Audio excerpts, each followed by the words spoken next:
What do you do on the days when everything feels off? When you wake up and the fire is gone? When discipline disappears and all the voices in your head sound like the old you? Do you push through it? Do you fall back? Or do you quietly convince yourself that it's just one day?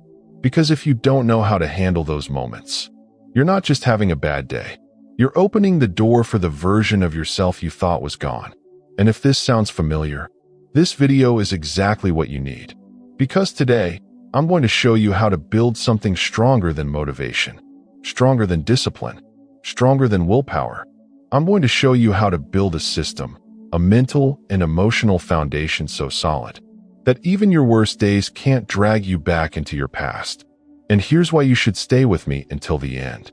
I'm going to reveal one rule, just one, that has helped thousands stop relapsing into their old identity and finally lock in lasting change. It's not a trick. It's not a hack. It's the shift that separates people who evolve for a moment from those who transform for life. Now let's talk about what's really happening. We all focus on building the new self, the habits, the routines, the mindset, the identity. But very few talk about how to protect it. Because your old self isn't just a memory. It's a living system, a set of responses, urges, patterns, and it's still inside you, quietly waiting for one moment of exhaustion, frustration, or doubt. And it doesn't come back like a monster. It comes back like a friend. Relax. You've been doing great. One day off won't ruin everything. This doesn't have to be forever. Just take a break.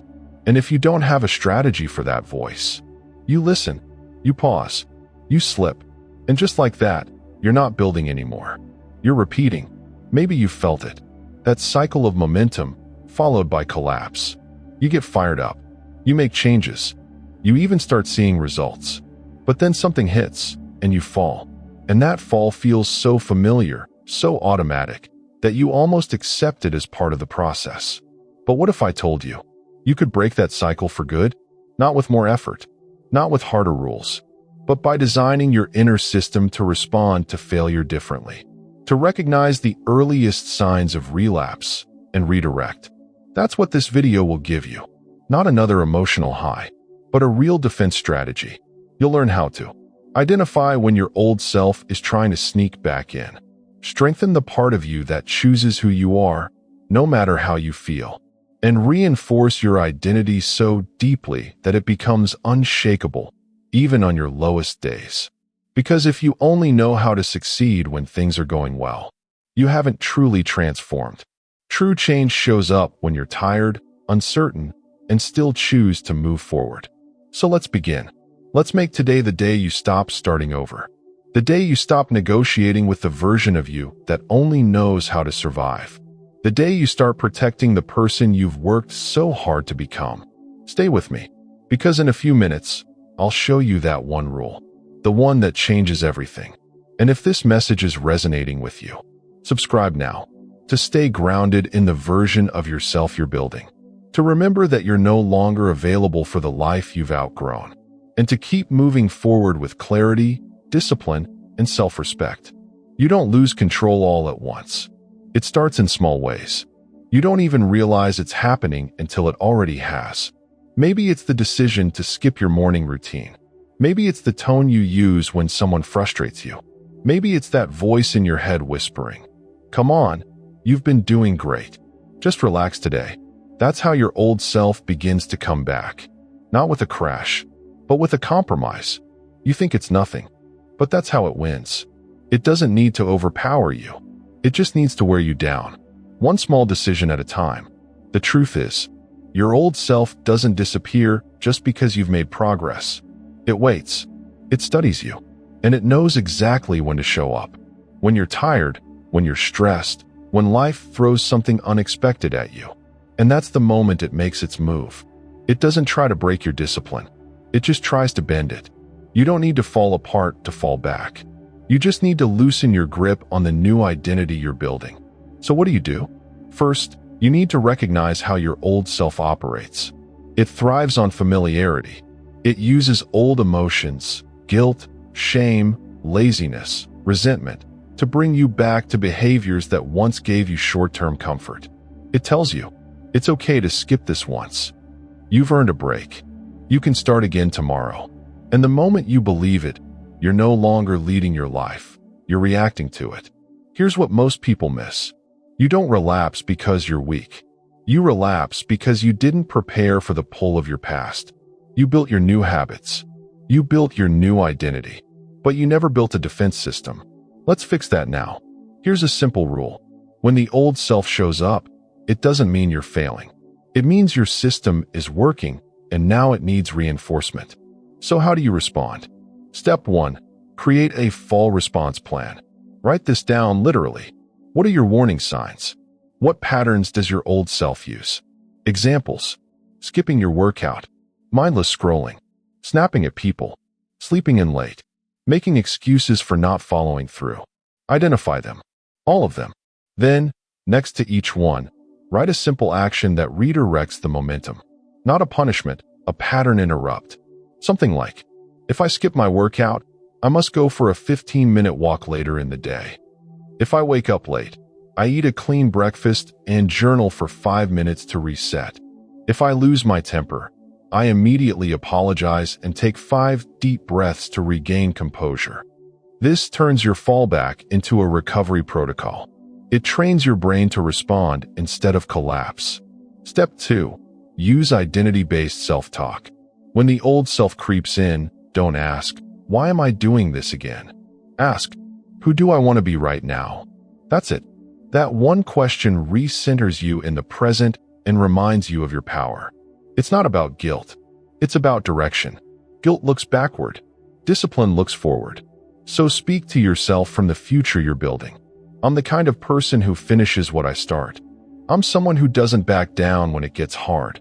I've already decided who I am, and this isn't it. This is how you protect the new you. Not by avoiding mistakes, but by being ready for them. Step 3. Build a reset ritual. You need something you can do anytime, anywhere, to get back on track fast. It can be as simple as standing up and taking 5 deep breaths, drinking a glass of cold water, repeating a mantra like, "I don't negotiate with my old self," watching 2 minutes of a video that reminds you of who you're becoming, writing down 3 things you'll do in the next hour to regain momentum. This is about reclaiming control. When you can interrupt the drift and take action immediately, you send a powerful message to your brain. We don't go back. We reset. We rebuild. Step 4. Don't wait to fall to use it. This system isn't just for when you collapse. It's for every time you feel the old patterns knocking. Use it preemptively. Use it when the thought enters your head. Use it when you feel yourself slipping into autopilot. Because every time you override that voice, even once, you weaken the old self's grip, and you strengthen the foundation of the new you. Your old self isn't evil. It's just outdated. It was built for survival, not transformation. But you're not here to survive anymore.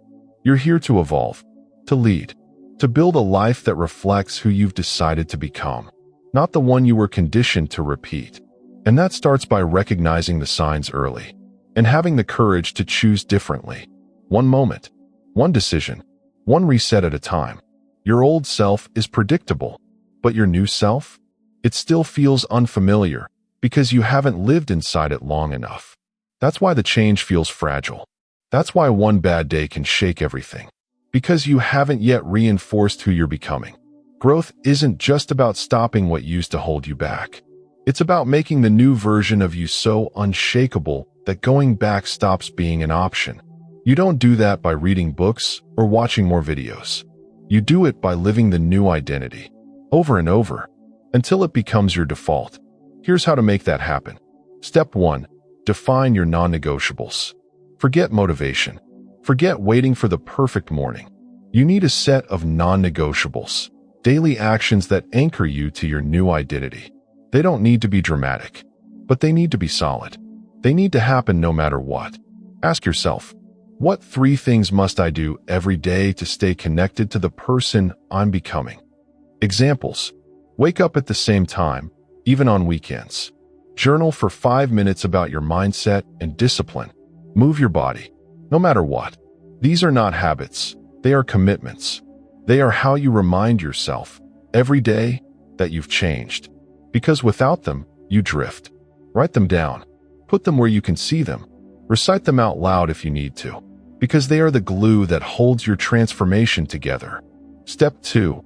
Don't just track progress, track identity. Most people track the wrong things. They track weight, money, minutes meditated. But what you need to track is alignment. Are your actions matching who you say you are? Create a simple daily prompt. Today, did I act like the person I've decided to become? Yes or no? No fluff. No gray area. This question will do more to keep you consistent than any to-do list. Because it goes deeper than productivity, it connects to identity. Try adding this to the end of your day. Write down one moment where you were proud of yourself. Write down one moment where you slipped and what you'll do differently tomorrow. This creates a feedback loop of integrity. You're no longer just trying. You're becoming, consciously, deliberately, daily. Step 3. Build a fortress around your standards. Your environment will test you. People will question your shift. Your old routines will try to sneak in. So don't leave your standards exposed. Protect them like your life depends on it, because the quality of your life does. Stop explaining yourself to people who don't understand your new path.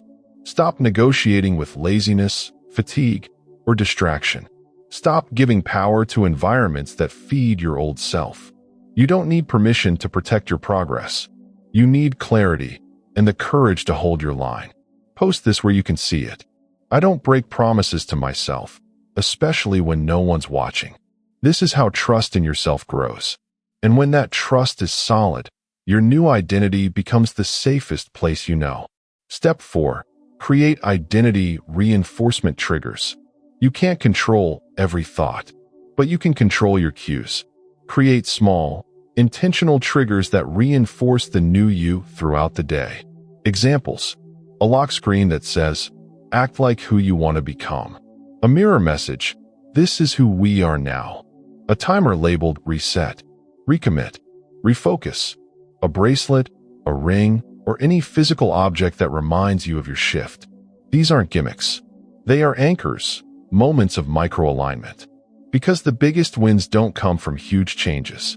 They come from dozens of small recommitments, made silently, privately, consistently. Make your environment fight for you, not against you. Step 5. Adopt a never-again mentality. There's a point where something inside you shifts. Not a goal, not a motivation burst, but a deep, quiet decision. I will never go back. And from that place, discipline stops being a chore. It becomes protection. It becomes a shield for the version of you that fought to emerge. So speak it. Own it. Write it down if you have to. I will never return to who I used to be, because I've tasted the clarity of alignment. And I'm not trading it for anything. Let that sentence be your anchor when the old patterns whisper again. Let it be your fire on the days you feel yourself slipping. Let it be your vow to you. The truth is, you've already met your old self 1,000 times. You know how that story ends. This is new. It's uncertain. It requires strength. But it also holds everything you've ever wanted to become. Don't let it go just because you're still adjusting. This is how real change works. It starts as a choice, then becomes a standard, then becomes the only version of you that makes sense. You're not fragile. You're early. And this is how you keep going. Until new you isn't new anymore. It's just you. There will be a day when everything feels heavier. You'll wake up late. You'll skip the routine. You'll react instead of respond. You'll feel it, that old version of you, knocking again. But listen carefully. A bad day doesn't mean you're broken. It doesn't mean you're failing. It doesn't mean you're back at zero. It just means you're human. And now is your moment to lead yourself. Not perfectly, but powerfully. Because what truly separates the person who stays transformed from the one who constantly starts over is what they do on this day, not the good ones. This one, when the resistance is loud, when the habits collapse, when the mind says, "See, I knew you couldn't keep it up." What happens now decides if you keep building or abandon what you fought for. And it begins with a simple shift. Don't analyze the day. Respond to it. The biggest mistake is stepping into a spiral of overthinking. Why did I fall off? Was I ever really changing? Maybe this version of me isn't sustainable. Stop. Your brain is trying to assign meaning to a fluctuation. That's what it does. It looks for patterns, for signs of danger, for reasons to quit early. But your job is not to interpret. Your job is to interrupt. Interrupt the narrative. Interrupt the default reaction of self-judgment. Interrupt the urge to throw away the rest of the day because the first part went wrong. Here's what you do instead. First, name it. Literally say, "This is a tough moment, but I'm still in control." You're not failing, you're choosing. Choosing to pause instead of panic. Choosing to pivot instead of collapse. Then do the next right thing. Not 10 things. Just one. One action that reminds your body and your brain that you're still committed. Maybe you put on your shoes and walk for 5 minutes. Maybe you drink a glass of water and reset your posture. Maybe you take out your notebook and write one line. Today isn't over yet. That's all you need. Not motivation, not momentum, just a moment of self-leadership. You're teaching yourself something critical in that instant. That your old self doesn't have to win by default. That the new you doesn't need ideal conditions to show up. Because this is where the real identity shift happens. In the small, quiet decisions that no one sees. The ones that say, "Even now, I keep going." Next, close the mental loop. A bad day becomes dangerous when it carries over into tomorrow. So you need a personal ritual, something you do when the day goes off track, to end it intentionally. Not to erase the mess, but to reset your focus. Sit down before bed and ask yourself 2 questions. What did today teach me about myself? What does tomorrow need from me? That's it. No punishment, no guilt, no perfectionism, just reflection and redirection. This habit alone can save you months of emotional backsliding. Because you're no longer letting bad days pile up and redefine your story. You're reclaiming authorship, one night at a time. And here's what happens when you do that. You stop fearing failure. You stop expecting perfection. You stop needing the conditions to be just right to make progress. Instead, you start leading yourself with consistency. You start anchoring your identity to behavior, not mood. You start becoming someone who never truly stops, only recalculates. That's powerful. That's rare. That's what builds resilience so deep that even on your worst days, you don't forget who you are. Let's be honest, you will fall short sometimes. You will lose focus.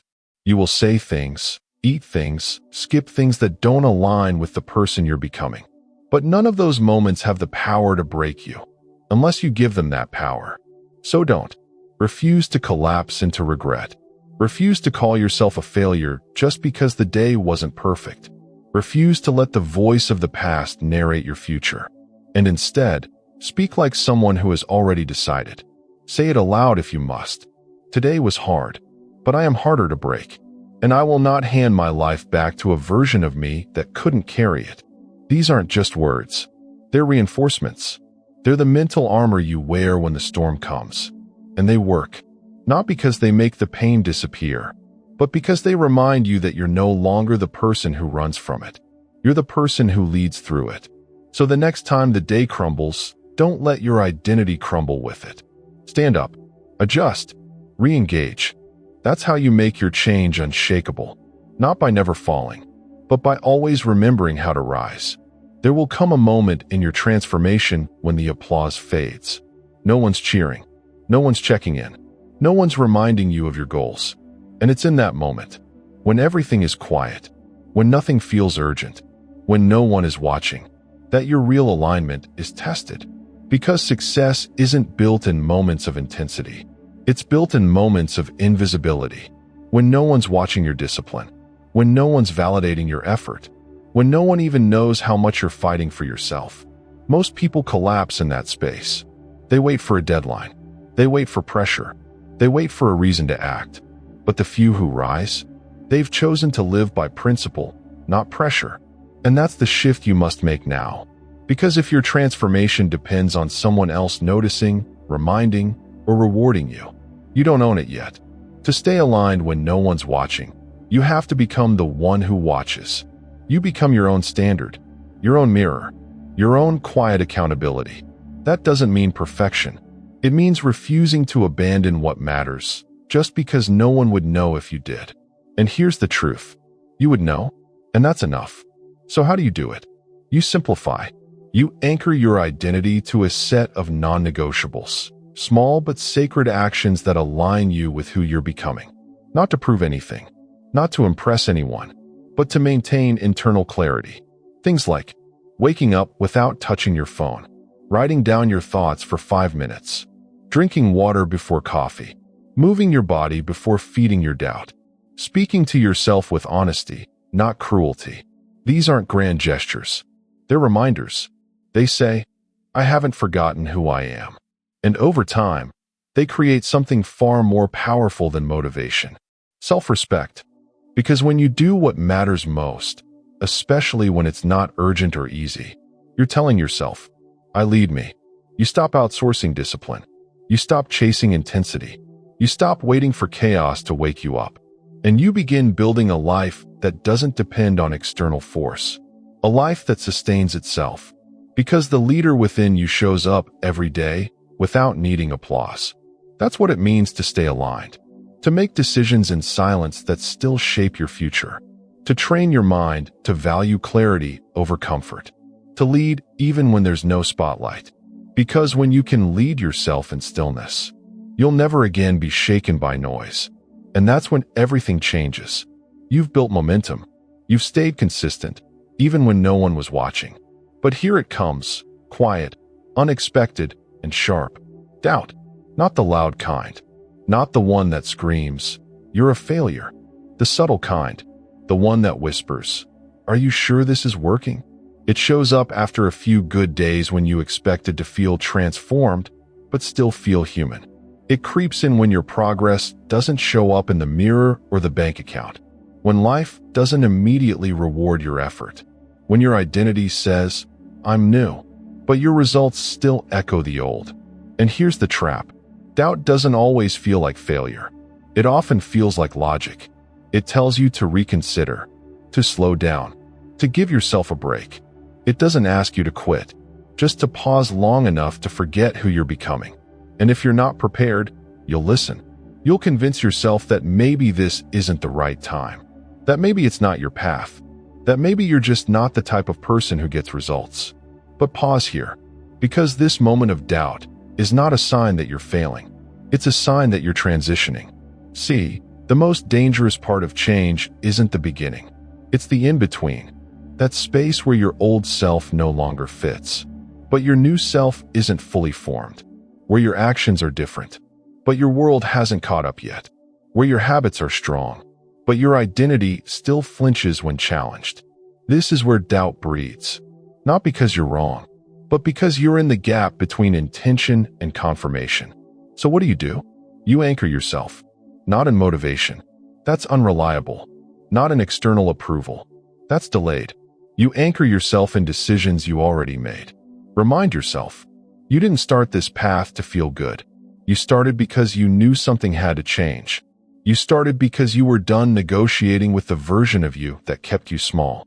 You started because deep down, you knew who you could become. That clarity doesn't vanish just because your emotions waver. So when doubt creeps in, don't argue with it. Don't give it the microphone. Just return to the process. Make the meal. Write the page. Train your body. Sit in silence. Keep your promises. Because doubt cannot survive sustained action. It feeds on hesitation, not movement. It thrives in stillness, not discipline. It grows when you pause long enough to listen, not when you're too busy becoming the person you said you'd be. And here's the truth no one tells you. Doubt is normal. Even the most disciplined people feel it. The difference is, they don't treat it like a signal to stop. They treat it like weather, something that comes and goes. Your job isn't to eliminate doubt. It's to lead yourself through it. That means creating systems that don't ask how you feel. That means building routines that don't care if you're confident today. That means being the kind of person who can be uncertain and still show up with certainty in their behavior. And here's what you'll find. Every time you move forward despite doubt, you weaken its grip. You train your brain to stop needing validation. You prove to yourself that you're not the same as before. And eventually, doubt will come knocking, and you'll smile, because you'll recognize it not as a threat, but as a sign that you're in exactly the right place. Because here's the paradox. The more you evolve, the more unfamiliar life becomes. And the more unfamiliar it gets, the more doubt will try to pull you back. But if you're committed, you'll learn to see doubt as a milestone, not a setback. It means you've left the shore. It means you're deep enough in the ocean that turning back would be a betrayal. It means you're no longer who you were, and not yet who you're becoming. You are in the middle, and that middle, that's where most people quit. Not because they couldn't change, but because they didn't know the doubt was part of the path. So don't panic. Don't rush. Just breathe, and take the next action. One clean rep, one honest sentence, 1 minute of presence, one reminder to yourself, I've already decided who I am. And then, keep moving, because your future self is watching. And every time you move through doubt, you build someone who cannot be undone by noise. There's a moment that doesn't get talked about enough. It's not the beginning, when everything feels new and exciting. It's not the end, when the results finally start to show. It's the in-between, the moment when you're still doing the work, but something inside you feels stuck. You're not falling apart. You're not giving up, but you're also not moving forward. You're just suspended. No clarity, no energy, no visible reward. And in that stillness, your mind starts searching for an explanation. What am I doing wrong? Why isn't it working anymore? Where did the fire go? This is where most people fall for the lie that says, if I'm stuck, it means I need to stop. But here's the truth. Stuck isn't a signal to quit. It's a signal to adjust. Because momentum is not magic. It's not about feeling fast or powerful. It's about creating movement. Even if that movement feels small, even if it's invisible. And when you feel stuck, the worst thing you can do is wait. Wait for motivation. Wait for a sign. Wait to feel ready again. That waiting, it feeds the very thing that's holding you down. So if you want to rebuild momentum, here's what you need to understand. Momentum doesn't come from speed. It comes from clarity plus action plus consistency. Let's start with clarity. If you're stuck, it's usually because your mind is tangled. You're holding too many options, too many expectations, too many unfinished thoughts. So simplify. Right now, ask yourself, what's the one thing I can do today that supports who I want to become? Not 10 things. Not everything you skipped yesterday. Just one. Pick it. Name it. Commit to it. Then comes action. Not perfect action. Not impressive action. Just action that creates evidence. Evidence that you're not paralyzed. Evidence that you're not giving in. Evidence that the person you're becoming is still alive inside you. It might be a 10-minute workout. It might be sitting down to write one paragraph. It might be drinking water before you touch your phone. It might be choosing silence over distractions. Tiny moves, done intentionally, become levers. They don't look like much from the outside, but inside, they remind you that you still have power. And then comes the part most people skip. Consistency. You don't rebuild momentum by doing something once. You rebuild it by doing something long enough for it to matter. Even if it's small, even if it's slow, even if it doesn't feel like it's working. Consistency turns sparks into fire. It turns choices into patterns. It turns resistance into rhythm. And here's something important. When you feel stuck, don't chase intensity. Chase reliability. Intensity will burn you out. Reliability will build your system. So instead of saying, I need to do everything today, say, what can I do every day, even on my worst days? And then protect that. Build around it. Honor it. Because every time you follow through on that simple thing, you're casting a vote for the new version of you. And one more thing. Sometimes what feels like being stuck is actually growth without feedback. You're moving internally, but the world hasn't caught up yet. Don't confuse lack of applause with lack of progress. Your subconscious is still watching. Your identity is still adapting. Your future is still forming. This part of the journey is quiet, but it's not empty. So what do you do when you feel stuck again? You stop making it mean something dramatic. You stop overthinking the silence. You stop expecting everything to feel exciting all the time. And instead you reconnect with your why. Simplify your focus. Take one meaningful action. Repeat it tomorrow. Because momentum isn't about speed. It's about direction. And if you're still pointing forward, even 1 inch at a time, you're not stuck. You're moving. You're building. You're rewiring. You're compounding. And soon, that quiet, steady movement will become energy again. It will become power. It will become momentum. So don't wait for it. Create it. And then, don't stop. You've come too far to lose this now. Not because everything's perfect. Not because it's easy.